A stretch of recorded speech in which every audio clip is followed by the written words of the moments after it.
Aston ভিলার Emiliano বুইন্দা কি Argentina হয়ে বিশ্বকাপে চান্স পাবে? লাস্ট উইকে ইউরোপা লিগে নটিংহ্যাম ফরেস্টের সাথে বুইন্দার পারফরমেন্সের পরে কিন্তু এই আলোচনাটা উঠছে। অনেকে চাচ্ছে এমিলিও বুইন্দিয়ার এই ফর্মে তাকে যেন আর্জেন্টিনা হয়ে বিশ্বকাপে সুযোগ দেওয়া হোক।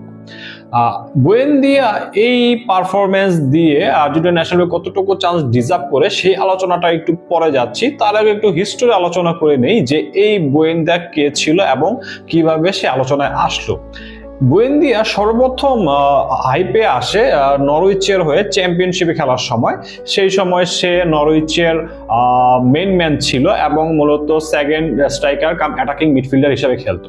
সেই নরউইচ যখন প্রিমিয়ার লিগে প্রমোশন পেল, এরপরে কিন্তু বুয়েন্দিয়ার ইম্প্যাক্টটা সেভাবে দেখা যায় নাই। তারপর নরউইচ আবারও রেলিগেট হয়ে যায় এবং একটা সময় বুয়েন্দিয়া কিন্তু অ্যাস্টন ভিলাতে চলে আসে। অ্যাস্টন ভিলাতে চলে আসার পর বুয়েন্দিয়া কিন্তু আর মেইন ম্যানের অ্যাডভান্টেজটা পায় নাই, তাকে একজন টিম প্লেয়ার হিসেবে খেলতে হইতো। এবং এই অ্যাস্টন ভিলাতে জয়েন করার পর তার মধ্যে থেকে কিন্তু সেই আগের ইম্প্যাক্টটা আমরা দেখি নাই, সেই আগের পারফরমেন্স কিন্তু হাইপ কিন্তু আমরা তার মধ্যে থেকে পাই নাই।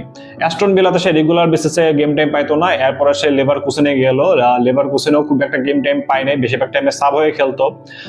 তারপর গত সিজনে সে আবার অ্যাস্টন ভিলাতে ব্যাক করে, সেখানেও খুব সিনিয়র খুব একটা চেঞ্জ হয় নাই, তার গেম টাইমটা কম ছিল।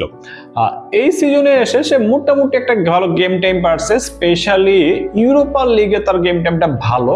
এবং এই সিজনের স্টেট যদি দেখি, সে প্রিমিয়ার লিগে অলরেডি 6টা গোল করছে এবং 2টা অ্যাসিস্ট করছে। অন্যদিকে ইউরোপা লিগে তার গোল সংখ্যা হচ্ছে 3টা এবং অ্যাসিস্ট সংখ্যা হচ্ছে 5টা। এখন বুয়েন্দিয়ার পারফরমেন্সের এই আপ ডাউনটা যদি একটু এক্সপ্লেইন করি, বুয়েন্দিয়া মূলত একজন সেকেন্ড স্ট্রাইকার কাম অ্যাটাকিং মিডফিল্ডার। এই সেকেন্ড স্ট্রাইকারদের নেচারটা হচ্ছে সে একই সাথে অ্যাটাকিং মিডফিল্ডেও খেলতে পারে এবং একই সাথে রাইট উইং এবং লেফট উইং, সোজা কথায় ফ্রন্ট ফোরের মেইন স্ট্রাইকারের পিছনে যে কোনো জোনে সে খেলতে পারে।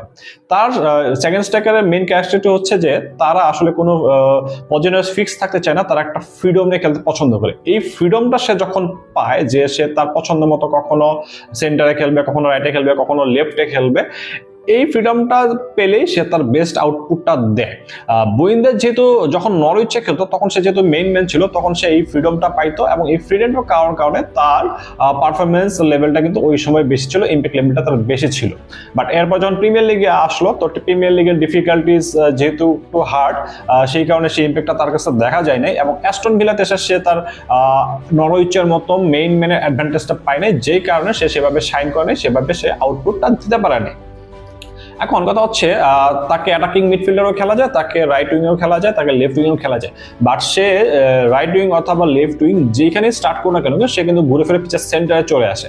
এবং অ্যাস্টন ভিলার কোচ উনাই এমনি ট্যাকটিক্স যদি দেখি, সে তার উইঙ্গারদেরকেও পিচের সেন্টারে একটু চাপায় নিয়ে আসে এবং তার দল যখন অ্যাটাকে উঠে তখন এই ফ্রন্ট ফোরের প্লেয়াররা সেন্টার জোনটা বেশি অকুপাই করে একটা ক্লোজ পজিশনে, সেখান থেকে তারা 1-to-1 পাসিং এর মাধ্যমে কিন্তু বলটা প্রোগ্রেশন করে। তো বুয়েন্দিয়া সে উইং এ স্টার্ট করলো, সে সেন্টার চেপে আসে এবং উনাই এমরি ট্যাকটিক্স অনুযায়ী কিন্তু বিল্ড আপ একটা ভালো কন্ট্রিবিউট করে। এখন উনাই এমরি কিন্তু বুয়েন্দিয়াকে ইউরোপা লিগে প্রায় রেগুলার বেসিসে স্টার্ট করালো, সে কিন্তু প্রিমিয়ার লিগে বুয়েন্দিয়াকে রেগুলার বেসিসে স্টার্ট করায় না। প্রিমিয়ার লিগের কম্পিটিশনে সে বুয়েন্দিয়াকে সেভাবে প্রায়োরিটি দেয় না। বুয়েন্দিয়া কিন্তু ম্যাক্সিমাম ম্যাচে সাব হিসেবে নামছে এবং যে ম্যাচগুলো সে স্টার্ট করছে সেই ম্যাচগুলোতে কিন্তু সে ফুল ম্যাচ খেলা নাই, অর্থাৎ সেই রকম প্রায়োরিটি কিন্তু বুয়েন্দিয়া এমরির কাছে পাচ্ছে না, স্পেশালি প্রিমিয়ার লিগে। এখন কথা হচ্ছে স্কালোনি এরকম যে ক্লাব লেভেলে যেই ফুটবলারটা সে রেগুলার বেসিসে স্টার্ট করে না, তাকে কি স্কালোনি কনসিডার করবে কিনা। এখানে ফ্যাক্টটা হচ্ছে স্কালোনি তাদেরকেই মেনলি কনসিডার করে যারা আনডিসপিউটেড স্টার্টার হিসেবে তার ক্লাবে প্রত্যেকটা ম্যাচ খেলে এবং রেগুলার বেসিসে কন্ট্রিবিউট করে। সে কিন্তু ইরেগুলার প্লেয়ারদেরকে নর্মালি তার টিমে কল করে না, সেভাবে গেম টাইম দেয় না। হ্যাঁ, আপনি বলতে পারেন যে আলমাদা, নিকো গঞ্জালেস এই প্লেয়াররা কিন্তু হচ্ছে গিয়ে তাদের ক্লাবে রেগুলার বেসিসে স্টার্ট করে না, গেম টাইমও সবার মতো খুব বেশি পায় না। বাট এই প্লেয়ার হচ্ছে কি অনেক দিন ধরে কিন্তু স্কালোনির টিমে খেলতেছে। স্কালোনির যে একটা স্টাইল আছে, স্কালোনির যে একটা সিস্টেম আছে, স্কালোনির যে স্পেসিফিক ডিমান্ড আছে, সেই অনুযায়ী কিন্তু এই প্লেয়াররা অ্যাডজাস্টেড হয়ে গেছে। বুয়েন্দিয়ার বেলা কিন্তু সেটা খাটে না। সো যে প্লেয়ারটা ক্লাবে রেগুলার না এবং স্কালোনি টিমে দীর্ঘদিন ধরে খেলতেছে না, তার কিন্তু ন্যাচারালি কল পাওয়ার চান্সটা কমে যাবে। এখানে একটা ফ্যাক্ট, বুয়েন্দে যখন একটু হাইপে ছিল, স্পেশালি ওই নরউইচের টাইমটাতে, তখনও কিন্তু ফ্যানরা ডিমান্ড করতেছিল যে এই ইনফর্ম বুয়েন্দাকে যাতে ন্যাশনাল টিমে কল করা হয়। বাট স্কালোনি তখন কেন কল করা নাই?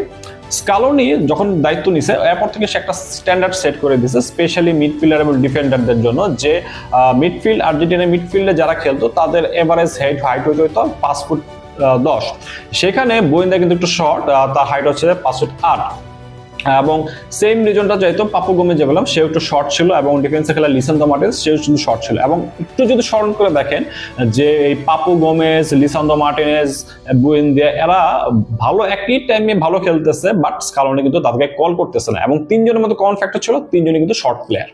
সো বুয়েন্দা কিন্তু তার পারফরমেন্স ভালো হলেও তার হাইট তো আর চেঞ্জ করতে পারতেছে না। দ্যাটস ওয়াই স্কালোনি যে তাকে কনসিডারেশন নিয়ে নেবে তা কিন্তু না। আবার কথা হচ্ছে বুয়েন্দিয়ার রোল আমি কি বললাম, সেকেন্ড স্ট্রাইকার, যে কিনা একটু ফ্রিডম নিয়ে খেলতে পছন্দ করে। এখন বুয়েন্দিয়া রাইটেও খেলতে পারে, লেফটেও খেলতে পারে। এখন রাইটে খেলে কিন্তু রাইটে স্টার্ট করে সেন্টার চেপে আসে, এরকম প্লেয়ার আর্জেন্টিনা কে কে আছে? First of all Lionel Messi, untouchable. Lionel Messi সাবেশের নামে নিকো পাস, সেও রাইটে যদি স্টার্ট করে সে রাইট হাফ স্পেস সেন্টার ধরে খেলবে। তার মানে হচ্ছে গিয়ে রাইট সাইডে, রাইট সেন্টারে খেলার জন্য আছে মেসি এবং নিকো পাস, যেখানে আসলে বুয়েন্দিয়ার কোনো চান্স নাই।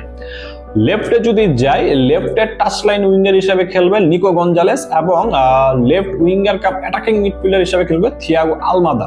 থিয়াগো আলমাদাও কিন্তু হাইট খুব বেশি না, বুয়েন্দিয়ার মোটে short player, but Thiago Almada কিন্তু এই কনমেবল কোয়ালিফায়ারে খুব ভালো একটা পারফরমেন্স শো করছে, এবং স্কালোনির টিমে কিন্তু সে রেগুলার প্লেয়ার। এই টিমের হয় তার ফর্ম খারাপ, খুব একটা ভালো না হইলেও সে তার এই কনমেবল কোয়ালিফায়ারে যে পারফরমেন্সটা ছিল সেটার বেসিসে কিন্তু সে ওয়ার্ল্ড কাপে যাবে, সে যদি ফিট থাকে। এখন বুয়েন্দিয়ার আলটিমেটলি কম্পিটিশনটা হচ্ছে এই থিয়াগো আলমাদার সাথে। এখন আলমাদা যেহেতু আর্জেন্টিনা ন্যাশনাল টিমে অলরেডি পারফর্ম করে আসছে, তারই কিন্তু চান্স পাওয়ার সম্ভাবনাটা বেশি। এবং আলমাদা এবং বুয়েন্দিয়াকে দুজনের একসাথে কিন্তু স্কালোনি রাখার সম্ভাবনাটা কম, কারণ দুজনে যেটা বলে দুজনের শর্ট, এবং স্কালোনি টিমে কিন্তু শর্ট প্লেয়ার খুব একটা বেশি রাখে না। এখন বুয়েন্দিয়ার চান্স একভাবে আসতে পারে, সেটা হচ্ছে যে আলমাদা যদি সামহাও ইনজুরিতে পড়ে এবং বিশ্বকাপ থেকে ছিটকে যায়। এবং আমরা কেউ চাচ্ছি না যে আলমাদা যেই লেভেলে পারফরমেন্সটা শো করছে আলমাদা কোনোভাবে দল থেকে ছিটকে যাক। সো বুয়েন্দিয়া সে ইউরোপা লিগে যেরকম পারফরমেন্সে দিক না কেন, এই পারফরমেন্সের বেসিসে আমার মনে হয় না যে বুয়েন্দিয়া বিশ্বকাপে যাবে। এবং বুয়েন্দিয়ার বিশ্বকাপে এবং আর্জেন্টিনা ন্যাশনাল টিমে হয়তো রেগুলার হইতে পারে, সেটা হইতে পারে 2 বিশ্বকাপের পরে, যখন লিওনেল মেসি অবসরে চলে যাবে এবং টিম হয়তো কিছু প্লেস খালিবে, তখন হইতে পারে। এর আগে আমার মনে হয় না এই বিশ্বকাপে বুয়েন্দিয়ার কোনো চান্স আছে দলে কল পাবার।